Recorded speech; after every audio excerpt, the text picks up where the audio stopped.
হয়তো আকাশ যেটা করছে সেটা এই মুহূর্তে ওর জায়গা থেকে একদম ঠিক। হ্যাঁ, তা হয়তো ঠিক, কিন্তু কিন্তু আমরা তো ঝিলির পরিবার, আমাদের তো উচিত ছিল একবার ওর খোঁজ নেওয়া। ও ও তো প্রেগন্যান্ট। এতগুলো মাস মেয়েটা কোথায় আছে, কিভাবে আছে, সেটা তো আমাদের খোঁজ নেওয়া উচিত ছিল ঠাম্মু। তারপর ওর যা মাথা গরম, যদি উল্টোপাল্টা কিছু করে বসে তাহলে তো সর্বনাশ হয়ে যাবে। ঝিলি যেরকম মেয়ে, ও নিজের ক্ষতি করবে না, কিন্তু যাবার সময় যে সমস্ত কথা বলে গেল, আমি শুধু ভাবছি যে ও আবার ইরার কোনো বড় রকমের ক্ষতি করবে না তো, সেরকম কোনো প্ল্যানও করছে না তো। আমার তো ভয় সেটাই। আকাশ ফোন করেছে। হ্যালো। কাকু, ঝিলি কোথায়? ইরা? কাকু তুমি আগে আমায় বলো ঝিলি কোথায়। ইরা আমাকে ফোনটা দাও, আমি তো কথা বলছিলাম।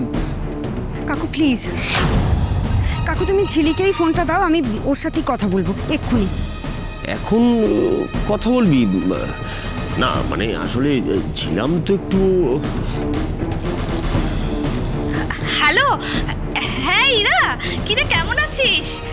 আমি পিহালি, বুঝতে পারছিস তো? আরে নীলিমা কাকিমা, সত্য কাকু সবাই তো এ বাড়িতে এসেছে, ঝিলিও এসেছে। আমরা সকলে মিলে কি আনন্দ হইচই যে করছি না, কি বলবো। হ্যাঁ রে, তোরা ওখানে ভালোভাবে ঘুরছিস তো?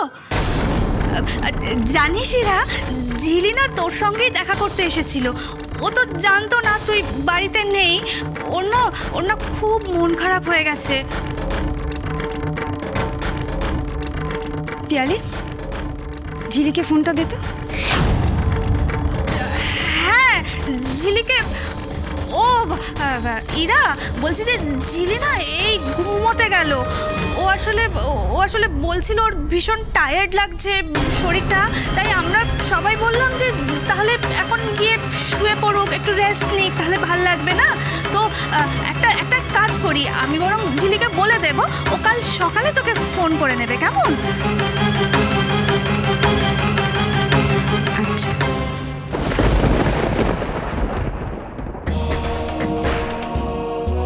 ঝিলি ওখানে? তাহলে এখানে কাকে দেখলাম আমি?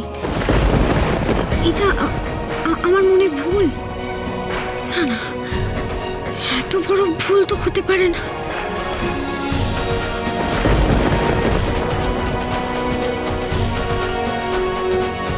ইরা, বৃষ্টি আসছে, ভেতরে চলো। দেখো তুমি তো সব প্রশ্নের উত্তর পেয়ে গেছো, ঝিলাম বাড়িতেই আছে। কিন্তু এটাও তো ঠিক যে কেউ আমাকে ঝিলির সাথে একবারও কথা বলতে দিচ্ছে না। আমি যখনই ঝিলির প্রসঙ্গ তুলছি সবাই এড়িয়ে যাচ্ছে। আমার কিন্তু মনে হচ্ছে আমার কাছ থেকে নিশ্চয়ই কিছু না কিছু একটা লুকোনো হচ্ছে। আপাতত ম্যানেজ করা গেছে। হ্যাঁ, কিন্তু এভাবে তো বেশি দিন চলবে না। এরা কিন্তু সন্দেহ করছে। ওর মায়ের মন সত্য, ও যে ঝিলিকে মেয়ের মতো করে বড় করেছে, ও টের পাবে না? ওর তো সন্দেহ হবেই। তুমি জানো না এই কটা দিন কি আনচান করেছো ঝিলির জন্যে, কত দুশ্চিন্তা করেছে। কি হবে এখন আমি কিচ্ছু বুঝতে পারছি না। দোষটা আমাদেরই মাসিমা, আমরাই হয়তো ওকে আটকাতে পারিনি। আমাদের ক্ষমা করবেন। আমরাও তো আমাদের বংশধরকে, ব্রতর একমাত্র চিহ্নকে কখনো ফিরে পাবো কিনা জানি না মাসিমা। তোমরা তোমরা এভাবে বললে আমার যে আরো ভয় করছে। আমি বলছি কি, আমাদের একবার পুলিশে খবর দেওয়া উচিত তো নাকি? আকাশ তো বললো পুলিশকে জানিয়েছে, পুলিশ তো নাকি খোঁজাখুঁজিও করছে। এটা অবশ্য একটা আশার খবর। এবার হয়তো কোনো খবর পাওয়া গেলেও যেতে পারে।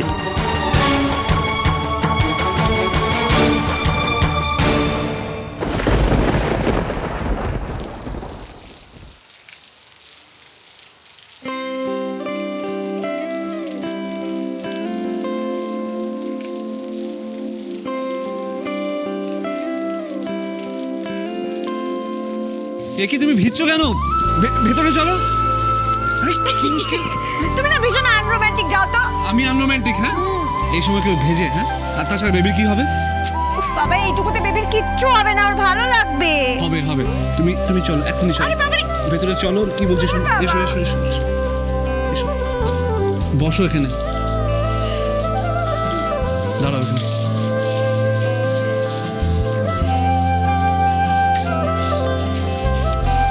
আচ্ছা, এরকম করে কেউ ভেজে বলো? হ্যাঁ, এই সময় ঠান্ডা লেগেলে কি হবে?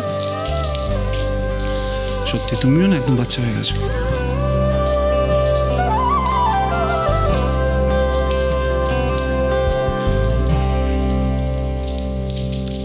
কি ব্যাপার, এত কি ভাবছো? আমি ভাবলাম এখানে আমরা তিনজন মিলে এসে একটা সুন্দর সময় কাটাবো, আর তুমি টেনশন করে করে পুরো ট্রিপটাই নষ্ট করে দেবে দেখছি।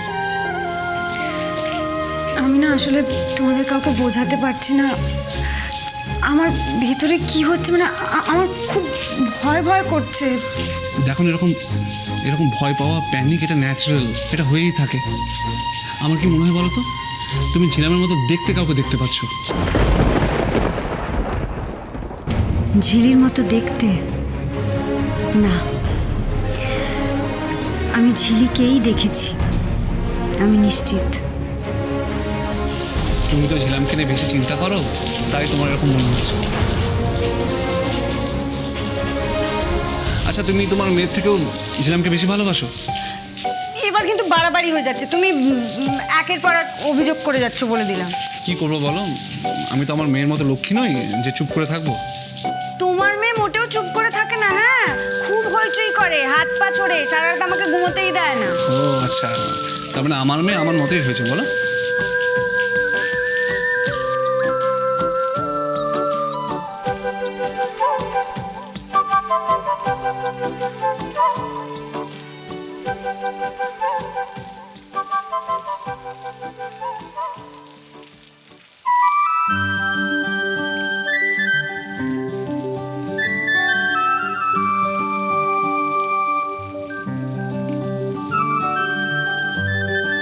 নীল, তোমার কি বুদ্ধি শুদ্ধি গেছে একেবারে? কি শুরু করেছো বলো তো তুমি? এভাবে বৃষ্টিতে কেন ভিজছো? ঠান্ডা লেগে গেলে? চলো চলো বলছি। কেন, কি হবে? কি হবে মানে? আরে ঠান্ডা লেগে যাবে, সর্দি কাশি হবে, মাথা ব্যথা, গলায় ব্যথা, জ্বর। আর আর মানে? আমি বলছি আর কি হবে? নীল, তোমার কাছে এটাই যথেষ্ট নয়? আমি জিজ্ঞেস করছি আর কি হবে? আমি জানি না।